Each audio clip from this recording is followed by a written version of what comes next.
you wanted the best, you've got the best podcast. The hottest podcast in the world. The Chris Voss Show, the preeminent podcast with guests so smart you may experience serious brain bleed. The CEOs, authors, thought leaders, visionaries, and motivators. Get ready. Strap yourself in. Keep your hands, arms, and legs inside the vehicle at all times, because you're about to go on a monster education roller coaster with your brain.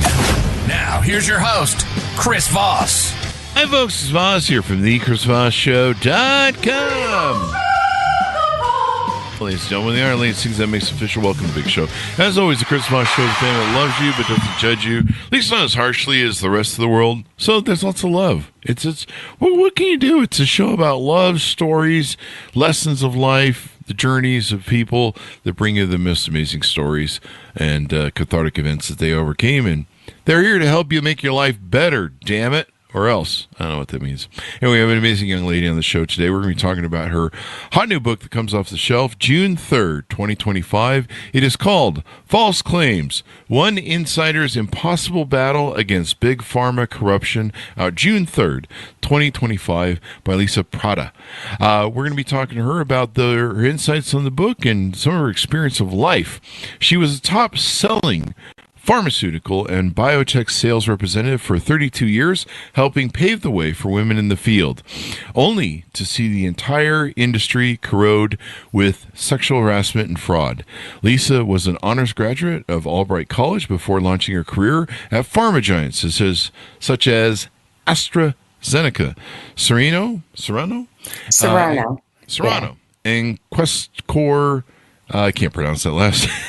Questcor Malincrot. I knew that. It took me a while too. That's quite the. Where are you from, Malincrot? I think is that something that happens to watermelons? I used to say when they said we were being bought out, I said that's too many consonants. This isn't it. We have to go back on Hooked on Phonics. Yeah, no kidding. Just call it Bob. In 2012, while still employed at Questcor, she became a whistleblower reporting off-label prescriptions and Medicare fraud to the U.S. government and went undercover for nearly a decade. She's a single mother of two, including a special needs son. Welcome to the story, Lisa. Welcome to the show, Lisa. How are you? Great, and thank you for having me, Chris. Thank you for coming. We really appreciate it. Give us any .coms. Where do you want people to find out more about you on the interwebs? Well, there's several spots. My website, if you want to contact me, is Lisa Pratta at yahoo.com. I'm on Truth Social, X, formerly Twitter, Instagram, Facebook, LinkedIn. There you go. And the book can be ordered through, HarperCollins website, Amazon, or Barnes & Noble. Mm-hmm. So give us a 30,000 overview. What's inside your new book? Well, 3/4 of the book has to do with the DOJ case and going undercover. But I think what's really critical is the first quarter of the book that kind of describes how I became that strong person with character, morals, and integrity. Mm-hmm. And mostly inner strength, because to go undercover takes a special kind of person. And it really goes back to the beginning where I had two horrific parents and experienced sexual, physical, and mental abuse. Mm-hmm. So in the 60s and 70s, there was nobody there to advocate for you. You were on your own. Mm-hmm. And it was a struggle to really survive. Mm-hmm. And fast forward, going into school, I kind of became an advocate for those that had no friends and those that were being bullied because I lived it at home. Mm-hmm. So the key to getting out of that environment was to go to college, because we were from a poor household.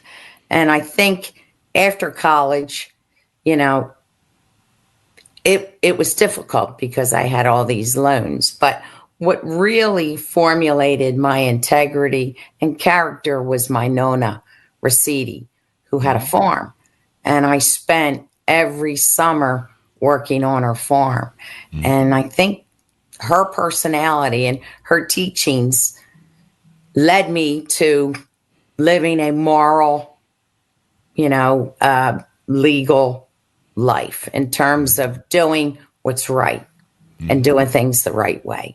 If it wasn't for her, I don't know where I would be. Oh, wow. And she was the first strong female and the only one that owned 3,000 acres in the state of New Jersey, starting in the 1930s. So she was an amazing role model. Wow. And she was the first one to say, you will be the first one to be arrested if you do anything wrong when you get out of college and when you go to school. And I never forgot that. She said, always, keep your nose clean. Do things the right way. The one thing people who go through childhood trauma seem to do is they react poorly to being gaslit or manipulated, or they try, excuse me, I think they try and overcompensate for, or compensate for a right and wrong. And they try and establish boundaries of what is right and what is wrong. And it sounds like you were taught that, even though your childhood experience was traumatic. Well, yes. And back then, there was no counseling. Yeah. No one listened to you. I was crying wolf in school. Mm-hmm. And my father, he was the head of the Knights of Columbus. Well, who's going to argue with that? But when the doors were closed, all hell broke loose. Wow. So if it wasn't for her, mentoring me, she knew what was going on, but there was nothing she could do or anybody could do. Wow. Because she was married to my father's father, and she felt the same way about him. She made a mistake. Mm-hmm. So, my thoughts were, I am going to survive. I am going to be successful, and I am going to have a good life, try to make money, and help other people who were maybe in the same situation that I was in. Mm-hmm. So, it was a journey in terms of, I always was friends with the child who was bullied. Mm-hmm. I always took the loner who had no friends. And I stood up for those who had no voice. Mm-hmm. So fast forward, getting out of college and getting into pharma sales, and I saw all that sexual harassment. Mm-hmm. And I'm thinking, well, I have a lot of experience in terms of how to fight those situations. Mm-hmm. But what blew me away, because, I was like, oh, this is going to be like Leave It to Beaver, the white picket fence. Even though I was the first woman hired, everybody does things legal, ethically, moral. Mm-hmm. We're all professionals no matter what sex you were. Well, that was untrue. I saw the fraud. I saw the kickbacks. I started to see bribes. Mm-hmm. And all I could hear is my grandmother, my nonna saying, you're the first one that's going to be locked up if you do anything illegal. Her analogy was, you steal a piece of bubble gum, you're going to get arrested, when I was little. Wow. So I knew that I had to do things the right way and also try to fight back. And not be a follower, but be a leader. Mm-hmm. And so you joined the pharmaceutical companies out of college. Correct. And so what time period is this in? Well, this was my third job. Okay. Because they would not hire a woman right out of college. I tried to get into pharmaceutical sales, but they basically told me, we only hire men. So I had a friend. See, back then, your health insurance only lasted 6 months on your parents. So I had to find a job because I had to get health insurance. It wasn't until the age of 26. So what happened is I had a friend whose father was a burn surgeon in Philadelphia, and he said there's this National Diabetes Research Interchange that needs a tissue procurement coordinator, AKA I did autopsies for a year. I procured tissue, like transplant or autopsy tissue for diabetes research. But it carried science experience and I had a health insurance. Yeah. And then after that, I still tried to apply for a pharma position. And back then there was no, online, there were no computers. So I saw an advertisement in the paper that said United Healthcare is recruiting physician coordinators. And I said, aha, that's kind of like pharma experience because I'm getting doctors to join this managed care program. And I got hired.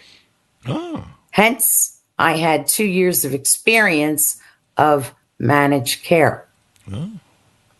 So in 85 is when I got hired as a pharma rep. And that was the first job? You mean It it was my third job at First Pharmaceutical job? Yeah. Yes. Okay, so third job, First Pharmaceutical. Okay. Yes. So how does that experience turn out? When did things start going off the rails? Well, I mean, the misogyny and the sexism was immediate. But I had a phenomenal first manager and mentor who protected me as a woman. And he says, you stay with me, I'm protecting you. But about a year later, I was in a doctor's office and I ran into a serial rep who sold cardiovascular medicine. And he said, yeah, we're taking the doctors to Bimini to go snorkeling and scuba diving. And I was speechless. And I called my manager on a payphone because there were no cell phones. And I said, did you hear about this? And that's how, the trips and all started with one company.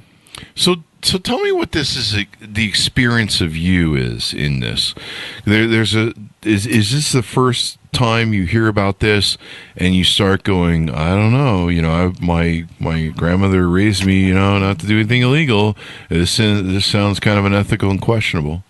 Well, my eyes were like saucers until my company, which was Carter Wallace, starting getting these ideas of Dr. Lunches, Dine and Dash, it just exploded. And my line was, I don't feel comfortable doing this. If I said I won't do it, it's considered insubordination. And HR, who is not your friend, would get rid of you. Yeah. So many times that line in my pharmaceutical career held. There were a few times where they let me go. Oh, really? Oh, yeah, because to them that was insubordination. Okay. And then when do you reach the point where you decide to turn state's evidence, or technically federal evidence? Well, basically, a colleague of mine, his name is Pete in the book, he was fired and he called me and said, hey, you're still working for Questcor. I need you to come in because you could provide a lot more evidence working for the case. So, of course, I was divorced. I had a special needs son. I mean, I had a lot of debt from the divorce and I needed to work. So I never make a decision right away. So I said, give me a week maximum. I have to think about it.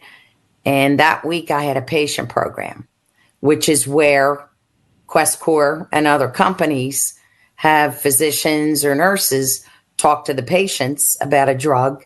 Usually it's off label and the patients go back to their doctor and demand the drug. And I had this patient program and it was for multiple sclerosis patients. I was going to the bathroom and this woman, her name is Melanie, was about 32 years old. She followed me and she had a cane. And before I got in the bathroom, she said, Lisa, is Acthar going to help me? And I also learned she was diagnosed with lymphoma. Oh, wow. She said, is this drug going to make me better?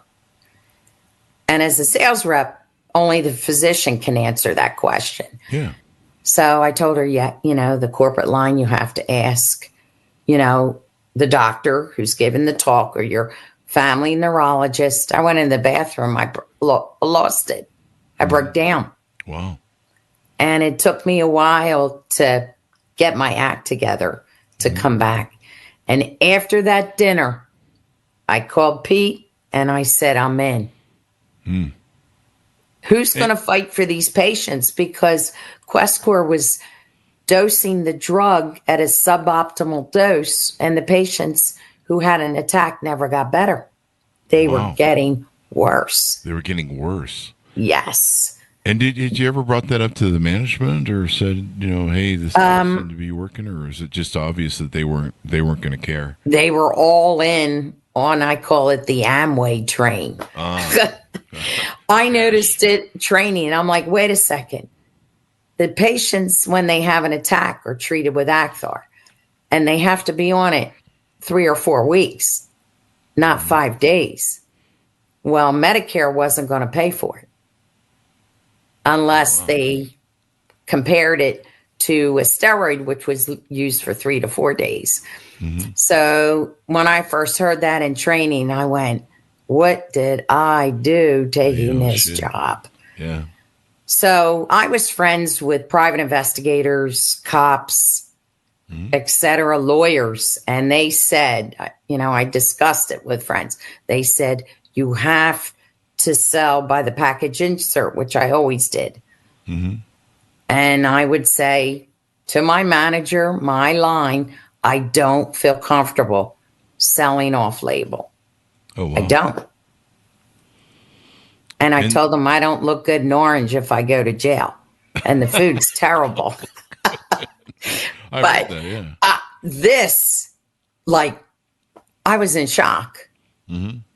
Because this was the worst. These people, if with an MS patient, if you have an attack, the key is to treat that attack and get them back to baseline.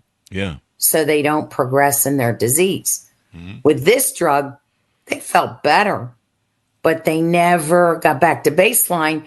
And I would see these people come back to these patient programs. First, they were walking. Then they came in with a cane. Then they went to a wheelchair.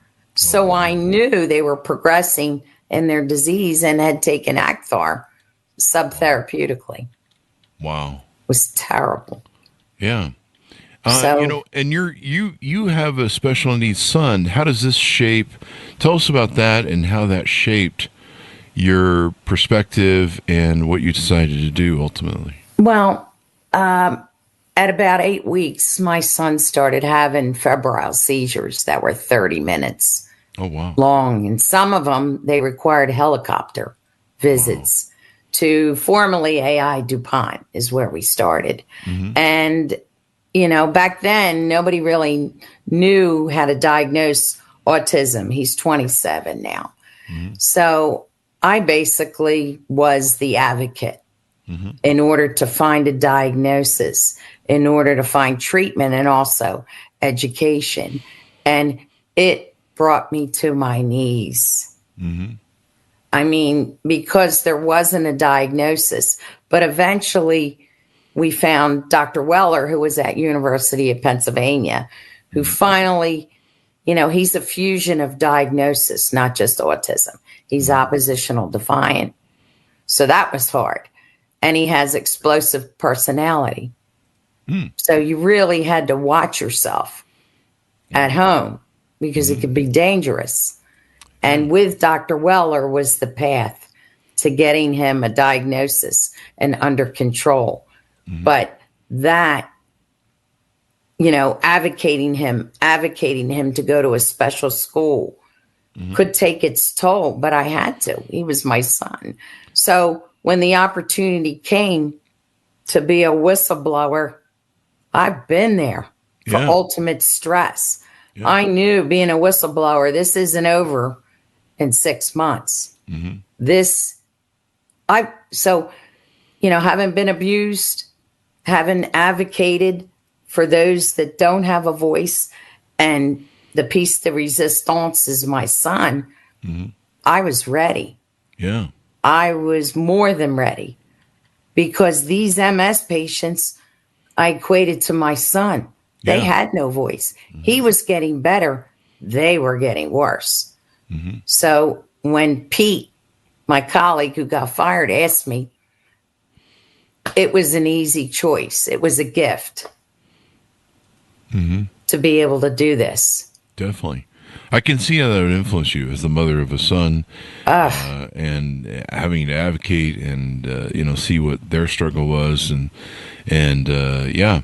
So did you struggle with it? Because I'm interested in the human element of this. Did you struggle with, going on the witness program with the feds? I don't know if you were officially on the witness program or what your status was, but doing that, turning state's evidence or federal evidence, that's a big decision, right? How did you approach that? Well, I said, who is going to speak for these people? All the companies I work for were corrupt. Nobody spoke for me. Who is going to help them? Somebody has to. And I said, I'm going to roll the dice like playing craps. I have to do it. I knew that I would be Jane Doe for a while. So I'll deal with going public later. I didn't think about that. I just had to disassociate my emotions and think of it as a third job. Wow. And I just said, I'm going to be relentless and bring Questcor down. I want them to their knees for what they've done. Good. You do stuff illegal, you got that coming.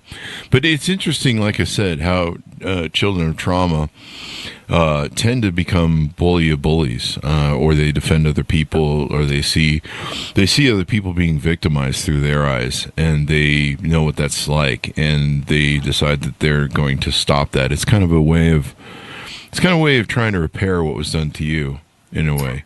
I think so. Yeah. And so, right and wrong becomes more important. If people gaslight you, it tends to trigger people in trauma, because, they were gaslight. It basically just reenacts their trauma. And the reason I talk about this is we discuss this a lot on the show about trauma and different issues people have, and how much their childhood shapes their arc through life. But so you turn state's evidence, or I keep saying state's evidence, technically federal evidence. And what is that experience like? Are you wearing wires? Is it nervous? I volunteered. No, I wasn't nervous, because in my opinion, I've never had people say that you have done great or a good job. And I told my two key TAM attorneys that I am going to be the DOJ's best relator. I am moldable. I follow advice, which I did. Even as an employee, I was like Gumby. I can, I'm alpha, but I can listen and take criticism. And I listened to my two attorneys because I knew they were the experts. Oh, yeah. So I looked at it as a job, and I there were thousands and thousands of pages of evidence that I faxed, notes I wrote on my pants at meetings. Wow. I ruined pants by writing notes. So I wrote them on cocktail napkins. I wrote things like in school, underneath your palm in grade school, you write a note, show somebody. But the DOJ said, we have so much evidence. I volunteered to be wired. They said, we've got a plethora of evidence. Wow. I volunteered. I was going to do everything in my power. And one of the things they told me is you have to really this is, a marathon. And it could go a long time, and they were correct.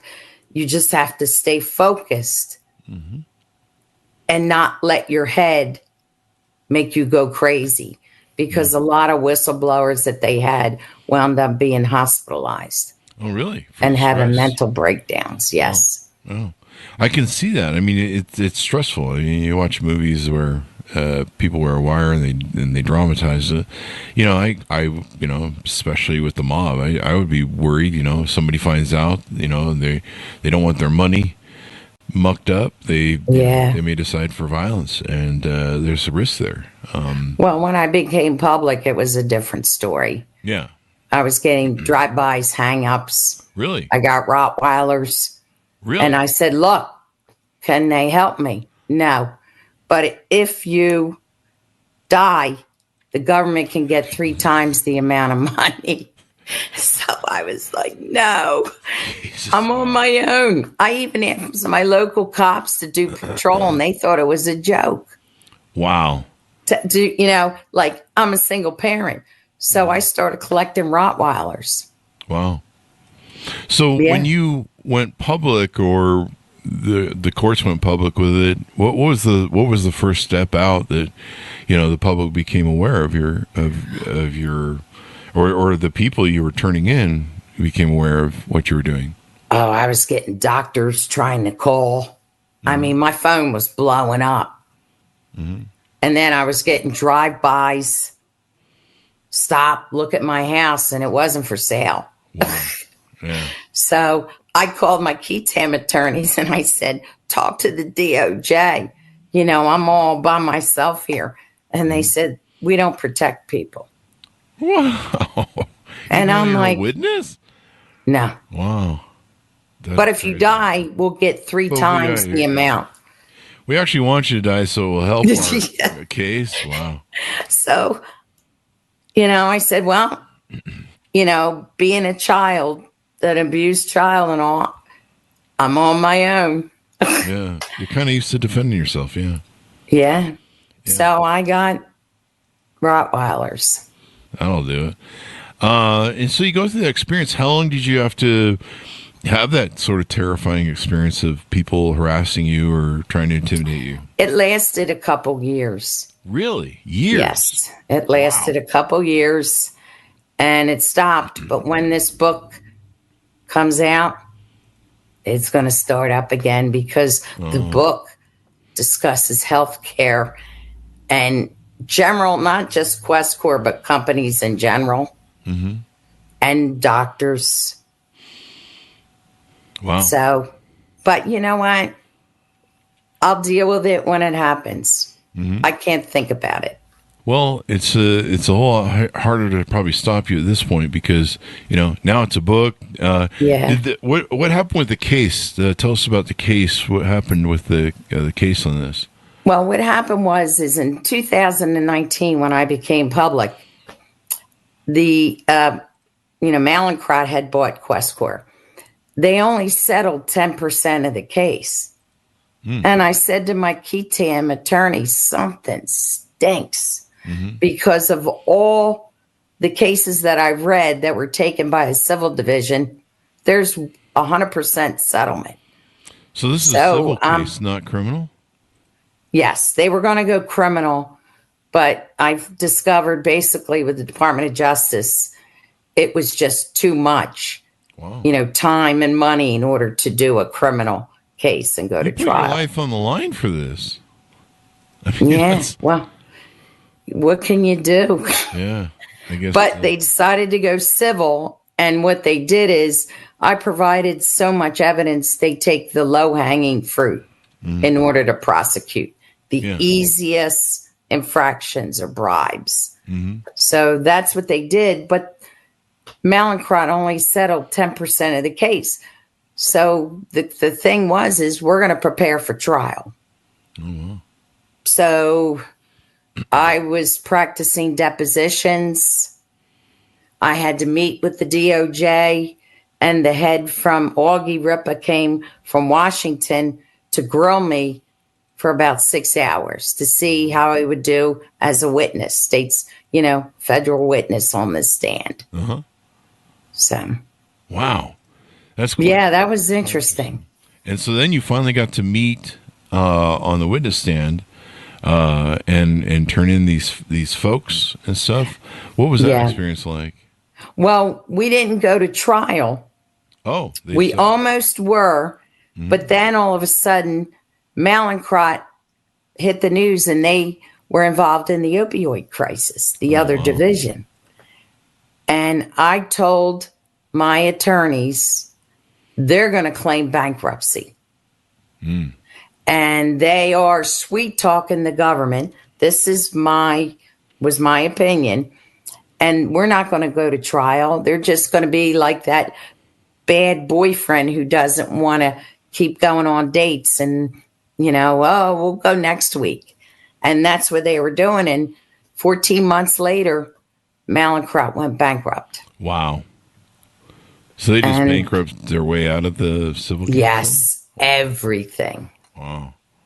But the opioids did them in. Yeah? And that's why they only settled 10% of the case, because they knew that they were going to get sued due to they were the third worst opioid offender on the opioid end. Mm-hmm. So wow. This is crazy. I told them, huh? Yeah, it's crazy. A lot of stuff that comes out there. But you know what? Justice was served in a way. It brought them down to their knees. Yeah. They've recovered. Acthar is now $45,000 a vial. Wow. So, yeah. $5,000 a vial. Holy crap. Yeah. That is crazy. And a patient needs 5. Oh, no. That is just insane. Just totally insane. And it was made from a pig pituitary from a slaughterhouse. Oh, really? Yes. That's crazy. So that's one thing we learned in training. I said, so pretty much they got it for free. Wow. That is crazy. So one of the things you talk about in your book is you need to advocate for themselves. What are some different ways that you advise people to advocate for themselves in medicine and in the health business? Well, there is one website that, basically in 2010, there was this law. It was a physician transparency law where doctors had to, it's for the Medicare, disclose if they got any money for talks, if they were involved in studies, or if they got lunches. And of course it wasn't publicized, but the website people can go on before they go see a doctor is openpaymentsdata.cms.com and type in your doctor and you can see if they're on the take. Wow. You had yourself a thing. Now that's open payments data. Yeah. Okay. DATA dot CMS, which is Medicare, .gov, G-O-V. Wow. Type in your doctor, and I would suggest doing it before you see your doctor. My theory is a patient should know the answers before they ask those questions to see if their physician is on the take or lying. I also suggest that they go to legal websites like Law 360 or Justica to see if they've been named in a lawsuit. Ah, that's pretty interesting. Yes. I also suggest that if they're prescribed a drug, to ask the doctor, do you talk for this medication? If they do, run.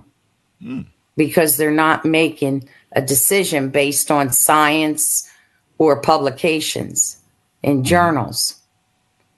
They getting paid by the company $3,000 per talk. That's pretty wild. That's pretty wild. And so you can check these things and advocate for yourself. Yes. You can also check the company. And you can go in, the company has these SEC filings where you can see if they're being sued. They're like 120 some pages, but I read them. And they're the 8K, which is quarterly, and the 10K.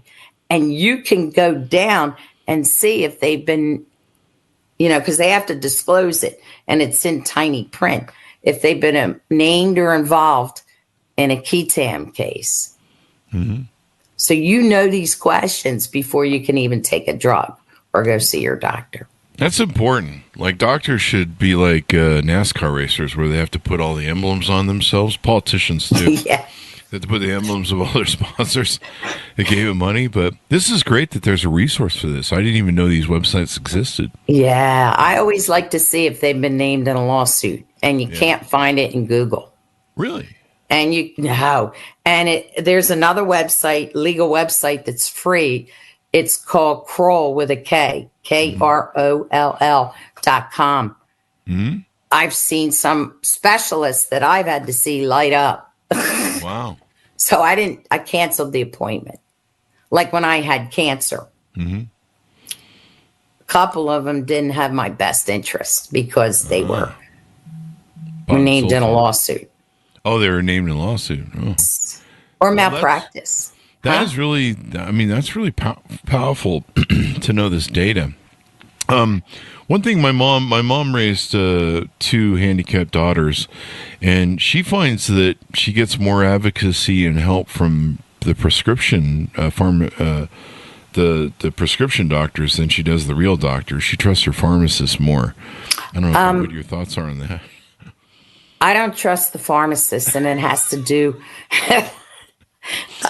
You don't trust anybody. No, I don't. Lisa. I have a whole theory about generic drugs, and it's not good. Because, this was a Band-Aid for the government. Oh, we're going to have generic drugs. And the key of the pharmacy is to slam your drug to a generic. Well, a generic drug is not 100% the same thing.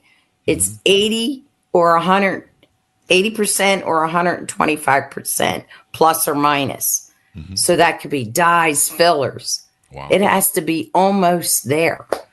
So the key of the pharmacist is to give you the generic drug because they're getting benefits from corporate. They have to show they dispense so many generic drugs versus brand. Everybody's on the take together. Wow. So the only generic drugs I would take would be like a generic antihistamine. I would not ever take any generic drug if you had like cancer, cardiovascular issues, diabetes. Wow. Never. So do you think there's more markups in the genetics, and there's more availability for patients? Oh, the markup of a generic drug is like 3,000%. Profit margin is extensive. Wow. See, and I used to do contracting too and work with wholesalers in the 80s and 90s. That's wild. So, and we used to call on pharmacies at the time, so I knew what the markup was. Yeah.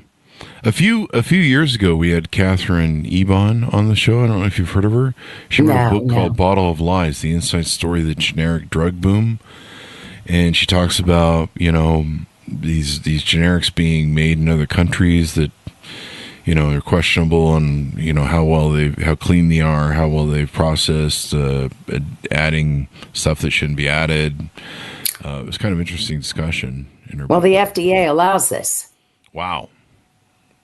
This was the FDA law, plus or minus like 25%. So it goes 80 to 125. Well, I don't want to take and roll the dice if I have heart issues. If it doesn't work, I could wind up like, say, I had AFib in the ER. There's no way. There is a way, too, even though things are expensive, that you can get a brand name. And I demand a prior authorization. I demand they do it on the phone. Not demand, but I ask nicely. Okay. I say, because the doctor won't do it. They allow substitution. Whoa. You have to have them write brand name necessary. And usually, like I have Cigna now, they're bad. I get every prior auth approved because I have the doctor either call in or write it. Oh, wow. Yes. So you can get approved for a brand name drug. It's just the doctors don't want to do the work. So you ask them nicely, I want a prior authorization. Insurance companies hate that word. Oh. But you can get the brand name, I would say 85% of the time. And also, you can get copay assistance from the company that makes the brand name. Oh, really? So if you have a high, say you want a brand name like, I'm just trying to think, Lipitor to lower your cholesterol. And your copay, you got approved for it, but it's a different level. It's a high copay. Say your copay is $500. Well, the company has coupons. Usually you have to ask. Really? Or you could contact the company, has usually a patient assistance program. So they'll take care of your copay. Okay. Wow. Which most people don't know. Wow, that's pretty helpful. Yeah. So as people read your book and stuff, what do you want people to come away with? What's important for you as they walk away from reading the book? What lessons they learn or information they gather? I just want people to be enraged because to me, healthcare in general and the pharma industry is completely broken. And if people are enraged and demand change to their local congressman or senator, this is the only way our system is going to be corrected. And I also want them to see that you can be an advocate because the only one that's going to help you is you. Nobody cares about you. Don't assume your doctor cares. They don't care.